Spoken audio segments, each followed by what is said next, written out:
Awesome. Thanks, Trace, and welcome again to everyone. It's great to have you on this platform.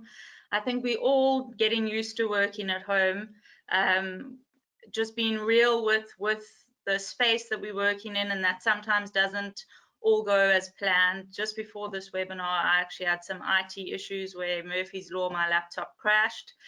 So I was sort of scrummaging to get everything ready, and it takes forever to load, etc., etc. So I think it's a really stressful time when we expected to have this professionalism and this sort of dedicated workspace, but we're within our home environment. I know for myself, I've been presenting on many webinars and suddenly my German Shepherd is barking outside and things like that. So I think the key thing is to just remember that we're all in this strange time, you know, post-COVID, we've had to just adapt and try and make shift in terms of our daily routine, whether it's with kids, whether it's time management and things with our access to our technology, things like that. So I think we've all got to just try and make a space that is as ready as possible.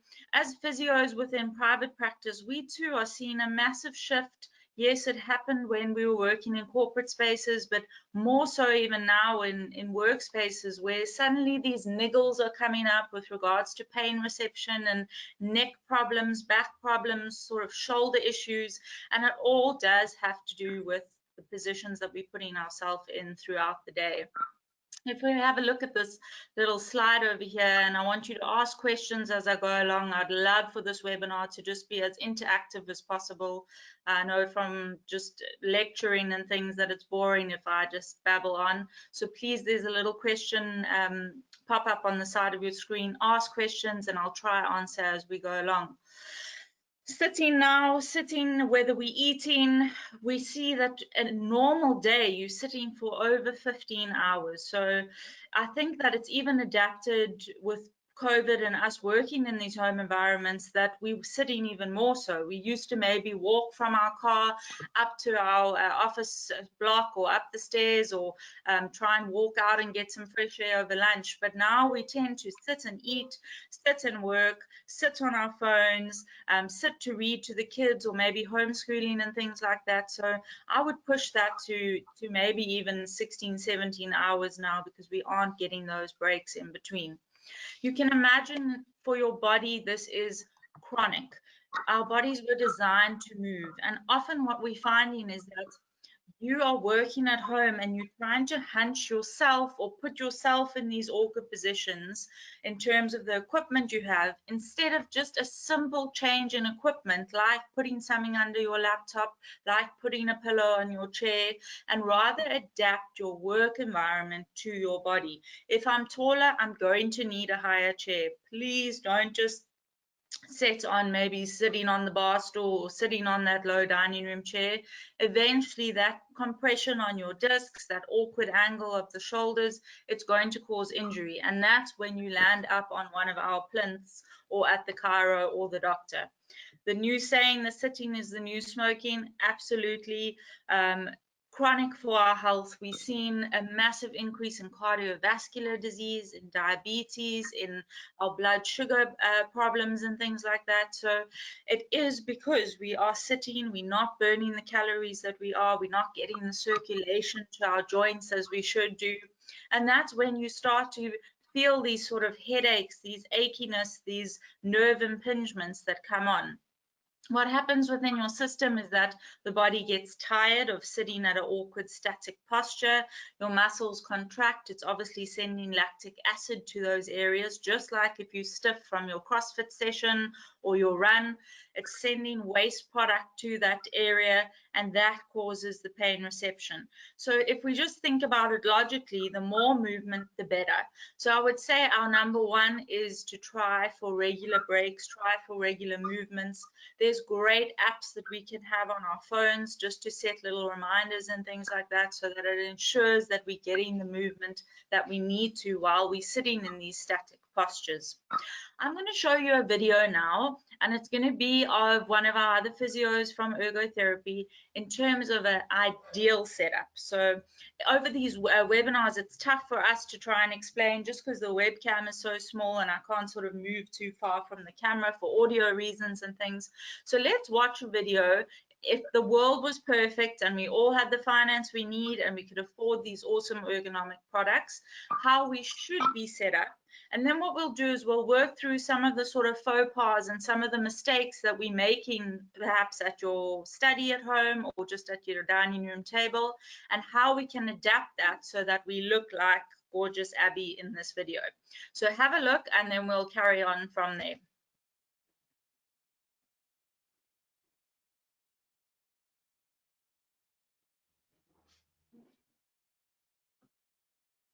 Murphy's Law, it's going to take some time to load. My apologies for that. Let's wait 2 more minutes, otherwise I'll talk you through it.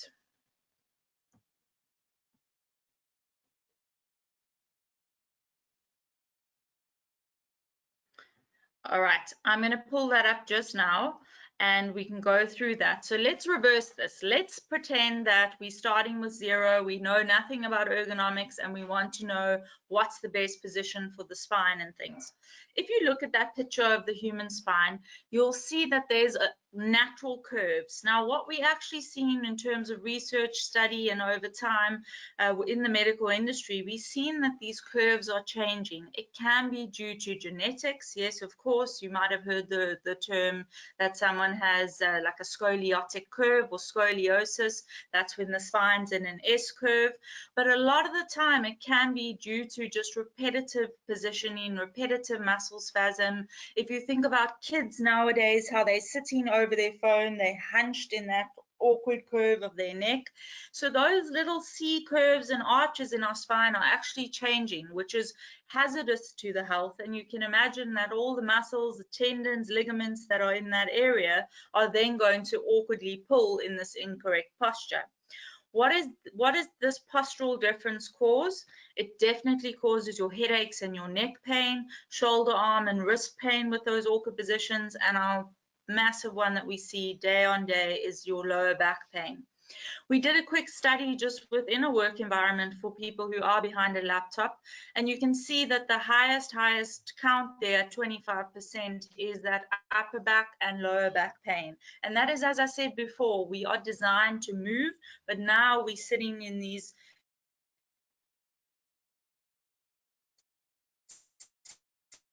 seated positions where your pelvis is rotated, your hips are pinched, and your upper spine is as rounded as it is, which is causing just huge neural issues and pain cycles.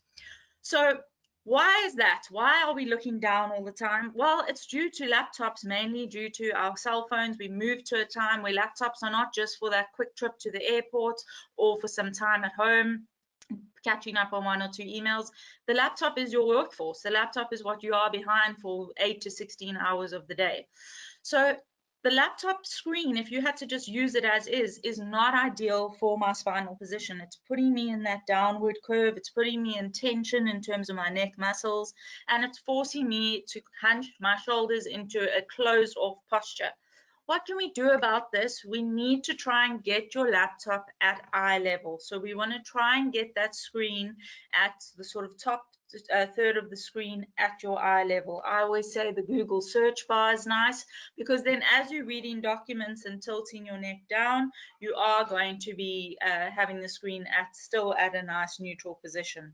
A lot of the time, for those of you that work on 2 screens, you maybe have your screens too far away from each other. So you're constantly rotating your neck side to side as you're working. And you need to remember that it should just be an eye movement. So try and close those screens and put them as close together, sort of touching on either end, so that just your eyes are moving side to side. You can see there's some books there that someone has put their laptop up on. Great for your screen height, but just remember that you need to not then type on that keyboard of that laptop, because then I'm hunching my shoulders and I'm making that impingement in terms of tension and tight muscles within the neck. So try to remember that if I'm going to put my screen up, then perhaps maybe a little separate keyboard, or just get the screen at a slightly higher level, like the back of a lever arch file, or otherwise we have awesome products that we use, which is called the Ergo Prop. It's a little laptop tilt, and it puts the laptop at a good position for my neck as well as my wrists. You get monitor arms and things, which are great, but again, just make sure it's not too high, not too low. We're putting that screen at eye level. Another one, if you're working on like an L-shaped desk or a laptop, is that you often sit in the corner and then you're twisting your body, your upper body, for most of that day. Make sure that you square to your laptop. Everything is in front of you and as close to you as possible. If my keyboard's too far, I'm going to end up reaching out for those keys, and that is causing tension within my spine. Think about what's easier, if I had to hold a heavy ball out there in front of me, or if I just had it under my chin. A lot less exertion and stress on my body when I'm keeping it close. So pull that laptop in, rather put notes that you have in front of you to the side, and keep that keyboard as close to you as possible. Telephones, we're seeing more and more Zoom calls and phone calls, teleconference, etc. And what we're seeing on our physio front and our medical front is that we are putting that phone to our ear so that we can perhaps do something else. You might have a child on one hip, the phone in the other hip, and then the laptop in front of you. You are pulling your body in all different dynamics, and it's causing muscle tension. So try to get yourself some cheap headphones, pop your phone onto speaker rather, so that you're not causing yourself to do that hunched position with the shoulders.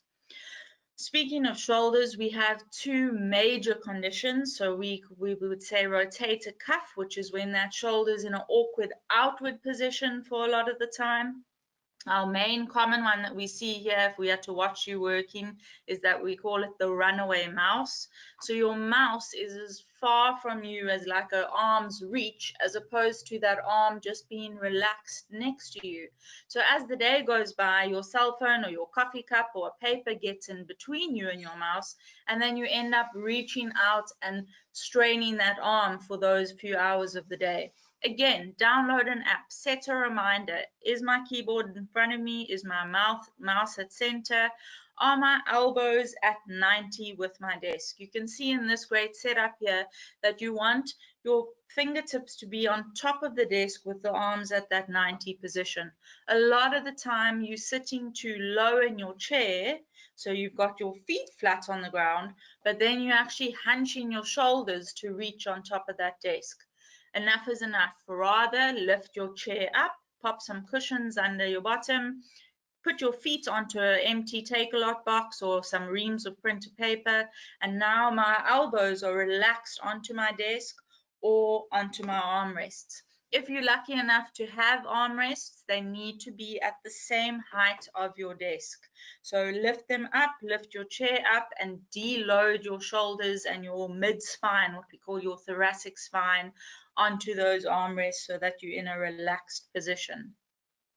Moving down the arm, same as with the shoulder, we're getting that repetitive movement, and a lot of the time this is from the mouse. So there's a little nerve within your wrist, and we call it the carpal nerve. That little tunnel is getting caught and pinched between the wrist and the movement of your forearm, and it's often due to these awkward angles. So you've got your laptop perhaps onto something because you're trying to help your cervical spine, your neck, but then you've got your wrists at that flexion, and it's causing impingement there on that nerve. Constant pressure on the wrists. Maybe you're sitting sort of on the edge of your chair and you're leaning your wrists onto the edge of a sharp piece of the wood of the desk. It's causing problems within that forearm. So we should have a mouse that is as relaxed next to us as possible. Don't clench your mouse. A lot of the time we're so concentrating and focused on what we're doing that you actually yourself are causing tension by clenching your hand. Your hand should be relaxed on top of your mouse. Try find a mouse the same size as your hand if you can. So if you have sort of smaller hands and you've got this massive mouse, you're also causing tension within those muscles in the hand. So try to get one that fits just in the palm of your area of your hand. Keep your B at belly button. Why we say that is the B on your keyboard then would line you at neutral, it would line you at center. If I have it off to the side, I'm awkwardly angling my wrist to type, and I'm awkwardly angling my shoulder and my neck. So try to keep the B at belly button, mouse in as close to me as possible, not at an external rotation, which is going to cause a lot of those issues. And we keep our height of our arms above the desk. We see a massive problem with lower back pain, and I suppose it's to do with mattresses, it's to do with good shoes, etc. But try to make sure that you have contact with that lumbar support of your chair. Again, a lot of us lose contact because we sit on the edge of the seat. So you basically now perching on the edge of your chair, and you having to do all the work for your back by holding it up. It's impossible to hold your spine in this good neutral position for the 8 hours of the day. A lot of the time people choose exercise balls to sit on. A great variant if you want to sort of change up your seat positioning and things, but we need to remember that the ball is often too low for the desk. So number one, my hips are then lower than my knees, so I'm causing my hip flexors, my hip muscles to tighten, and I'm now hunching those shoulders to get up to my workspace, like we said, even with the chair. So rather a good office chair, invest in it. It will change your whole work dynamic. It increases your productivity. It obviously is causing you less pain reception, so you are concentrating more, and your body is at ease while we're doing this task that we involved in throughout the day. So why does one perch on the edge of the seat? Why do we lose contact with that backrest? A lot of the time, and we spoke about it in terms of shoulders, it's because you are too far away from your laptop. So you're sitting at an awkward angle because you need to reach for your keyboard. You need to get to your keyboard. Please try and bring your screen or your laptop or your keyboard closer to you so you can sit back into your chair and actually fully use that lumbar support. Use the support that is there to just keep that spine in a relaxed position. The chair should be doing the work for you, not you for the chair. Sometimes people perch on the edge of their chair because they are feeling tension behind their legs. So they're getting a lot of compression in their hamstrings, which is the back of their legs. And they basically putting pressure on a nerve, which is called your femoral nerve, and it's causing some pins and needles, some aching at the back of the legs. This can be either that the chair seat pan is too long for you, so it's causing a little cut behind your knee, and it's telling your body, hold on, slowing blood flow is happening, I need to move. Or it can be that the seat is too short, and now you've got the edge of the seat actually cutting you in the midline of your thigh, and that also is causing the lower back to pull. It's trying to tighten, it's trying to tell the body, hold on, something's not comfortable. So what is our general rule? We sit as far back as we can into our chair. We make sure that ideally there's only 3 to 4 finger spaces from behind our knee to our seat. So that then means that we fully supported in terms of our thighs, my back is rested, and I'm engaging in that lower back and lumbar support. As I said, my hips are above my knees. The moment that your knees are above your hips, you're going to cause yourself strain within your lower back and then circulatory problems because your hip flexors are pinched. Rather have a footrest so that you can rest your feet onto it, and make sure that you add as least load on your spine. Don't try and sit perfectly and stay upright all the time. You are actually putting a lot of stress within those discs. This was a study that we did, and it says they load on L3. L3 means my lumbar disc number 3, so the third lower back disc. You can see there when we're sleeping and we perhaps just on our back, we have 215 pressure newtons on that disc. Standing, we're going up to 500. Sitting upright without support, so when you are engaged and beginning of the day is started, I've started my work day and I'm feeling good, you've got about 700 newtons. And then As the hours go by, I get tired, so I'm starting to hunch over my laptop. You're now up to 1,000 newtons just on that disc alone, let alone the rest of your spine. So you can see there, it's no wonder we're getting early onset of degeneration. You might have gone to your doctor or chiro, they've sent you to the radiologist, you've had an x-ray, and they say early degeneration stages of the lumbar disc number 3 or 4. That is due to that load on those discs while we're in these awkward postures. So another good way to make sure that I sit back into my chair is to pop something under my feet.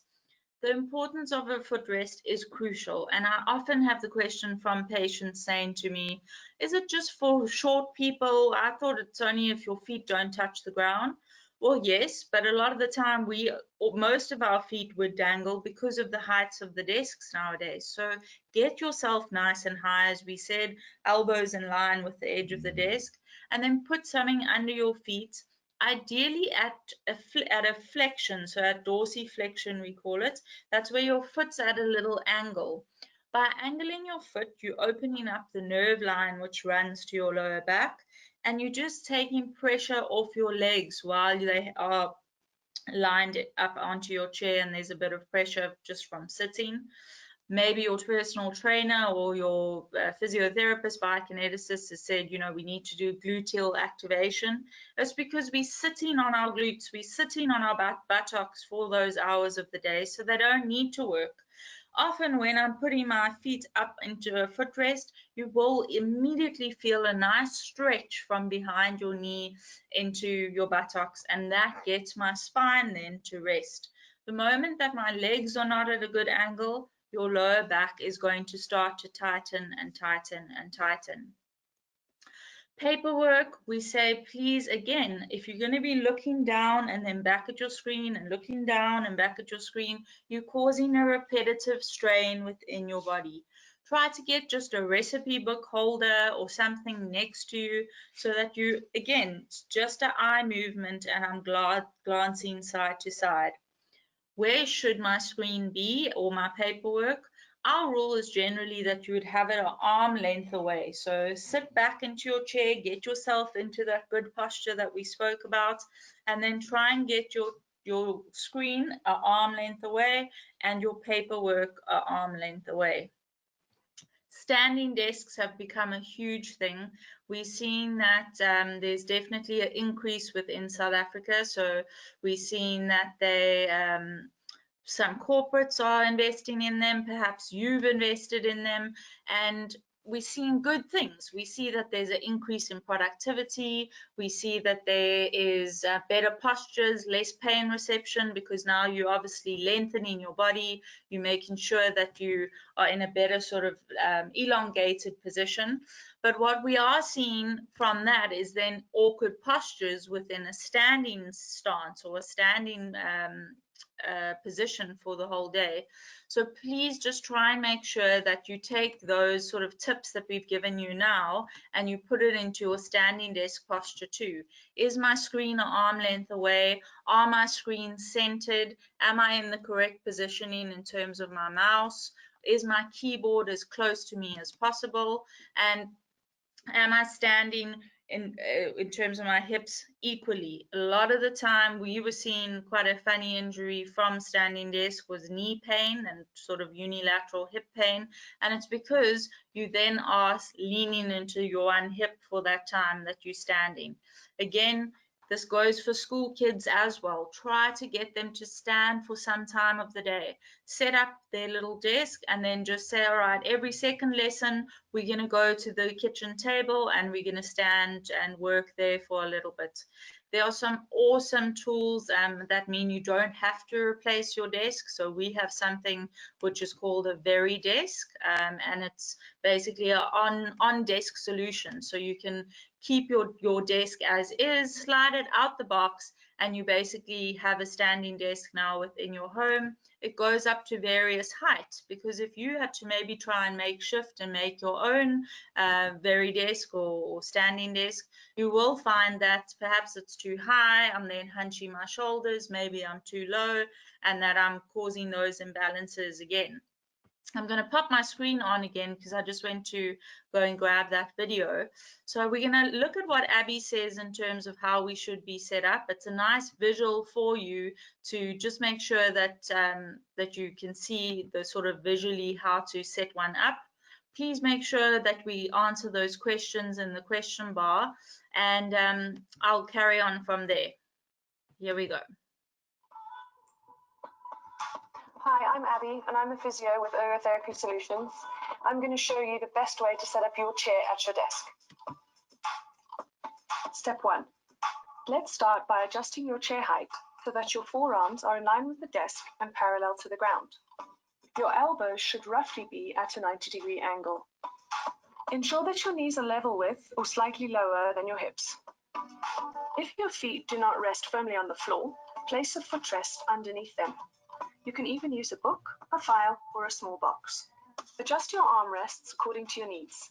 You can use them as an extension of your desk, or choose to lower them and slide them underneath the desk.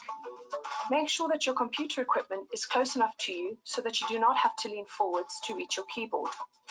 Set your backrest in a comfortable working position. Ensure that your chair, keyboard, and screen are all in alignment. Your screen should be positioned at a comfortable reading distance for you. For most people, this is about an arm's length away. Your eyes should ideally be level with the upper third of your screen, as this helps to keep your neck in a neutral position. If your screen is not height adjustable, use a monitorizer. If you're using more than one screen, make sure that they're set at equal heights and are angled towards each other. Use your telephone on your non-dominant side to avoid unnecessary neck strain. Laptops create an ergonomic challenge as your screen is invariably too low. An ergo prop helps to raise the screen height slightly whilst keeping your wrists at a comfortable angle. It is ideal to rather use a separate keyboard and mouse and raise the laptop to eye level. Enjoy thriving at work.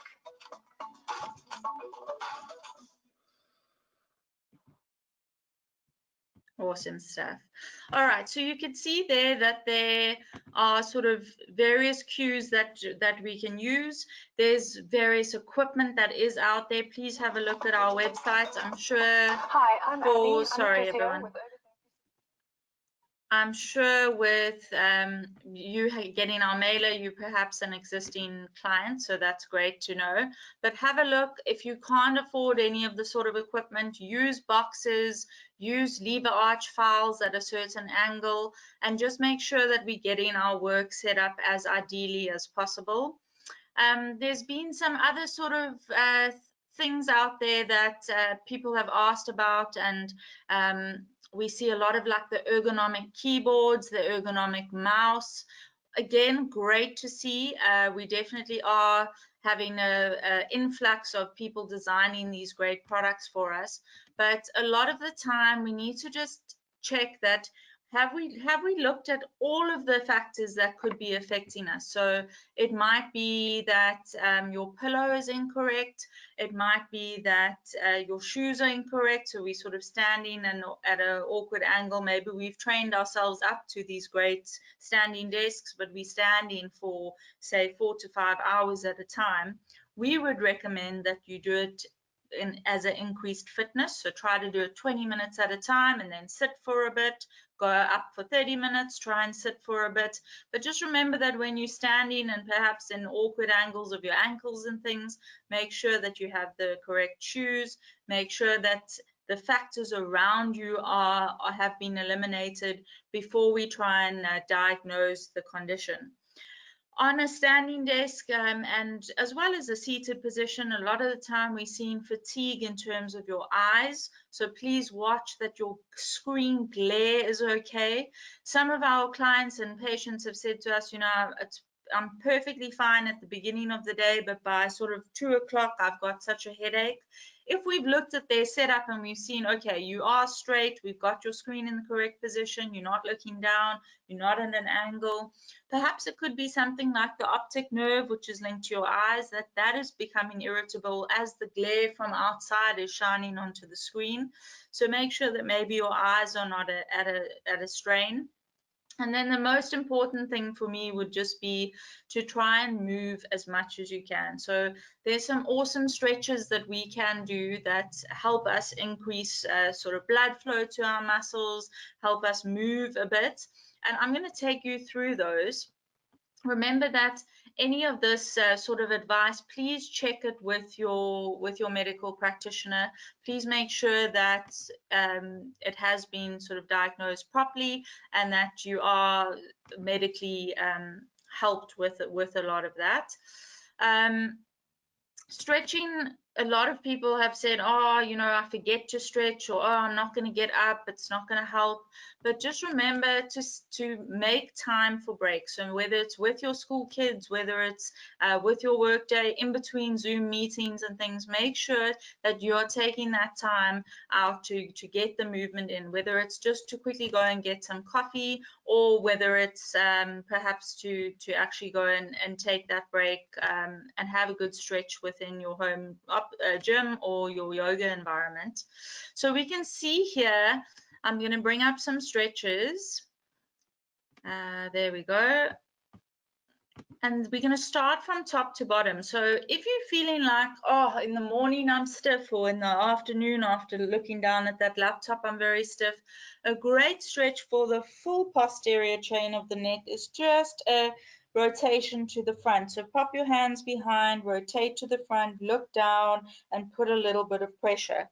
Movement with that is also good. So just remember that you want to just rotate side to side. Don't hold that stretch for too long. You've been in a position at a static stage for quite some time. So try and move side to side and just putting a bit of pressure at the back of your head. If you feel like, Karen, I think it's definitely coming from my shoulders, then pop your hand behind your chair. You can do this while you're at your desk and you angle your neck at just like a 45-degree angle, put a bit of pressure, but take that opposite hand behind and away from you so that you are actually stretching into your trapezius and your levators, which are connected to your shoulder. I'm going to go through some arm stretches with you. Remember that we're sitting in this hunched posture for most of the day. So try and do some opening up, even while you're at your desk. Try and reach behind you, hop up and reach onto the wall behind you so that you're opening up these chest muscles that are hunched for those hours at the keyboard. Your stretch up into the sky is a great one where you're elongating your shoulders and just giving some joint space. You can lean out to the front, and that gives you a nice rounded stretch in your upper back as well as your wrists. So push your wrists, link your fingers and push your wrists out in front of you so you get that good stretch. If you're feeling sort of frontal shoulder issues that sort of maybe radiating, or you have some numbness, take that arm across just while you're on your long calls or in between, and take the arm across the body so that you're feeling that nice mid-shoulder stretch. Stretching posteriorly, I spoke of. Try and reach as far back as you can, and you can actually do that with a neck roll. Some wrist ones, if you're feeling like you have a bit of wrist pain, just do your rotations in sort of like a prayer position, and I'm rotating to the front and behind. I'm giving that joint that's in that awkward motion for most of the day as much movement as I can. Our lower back is huge. As I said, it is linked to the leg muscles. So push your chair back, extend that leg out in front of you, bring your toe up towards your knee and lean forward. I know that we often are stiff here, and that is from the positions that we're in. So try and hold that hammy stretch, and remember to do both sides, leaning my upper body towards that toe. Open out those hip flexors. I spoke about how tight we are on our hips. So pop the one leg on top of the other. Try and push the knee down in a nice straight line. And again, round your spine. Open up those stabilizers that are attached onto your vertebra and push your chest down into that leg. We're in this static posture and frontal position for most of the day. Do some movement. Grab a golf club to do this one, put it behind your head even, and twist side to side. Get those spinal muscles that are just within the lower back, get them moving, get the toxins out, and get blood flowing. your arch. You can do this at your desk, or otherwise you would have known if you did a bit of yoga, your cat and cow. Rotate your pelvis to the front and then push your hips out to the front as well as your chest, so that you're causing that little bit of an arch within your lower back and you're getting as much movement as you can. Tabletops are one of my favorites. So get up, stand for a bit, grab some water, grab some coffee. You can use the back of your couch, a chair, as you can see in this picture, or otherwise you can use even your countertop, your kitchen countertop. So make sure that you straighten your legs, walk away from that chair, reach out and stretch that spine as much as you can. All right, everyone, I'm going to leave you with one of my favorite quotes, and it says, treat your body like the most amazing machine ever designed, because that's what it is. Fuel it properly, challenge it, give it some rest, listen to it, and be grateful for it every day. Remember, as I said at the start of this webinar, and I think we had some technical issues within the webinar too, we're all under the same stress. It's an odd time living in COVID days, but try and just dedicate a workspace that's going to function for you, that's going to put your body at less stress. Set up your kids if they are homeschooling, and it will cause a massive increase in productivity and just overall health. I hope this has been helpful. We will host a few more, and please give us some topics that you want us to cover. And thank you again for your support with our products.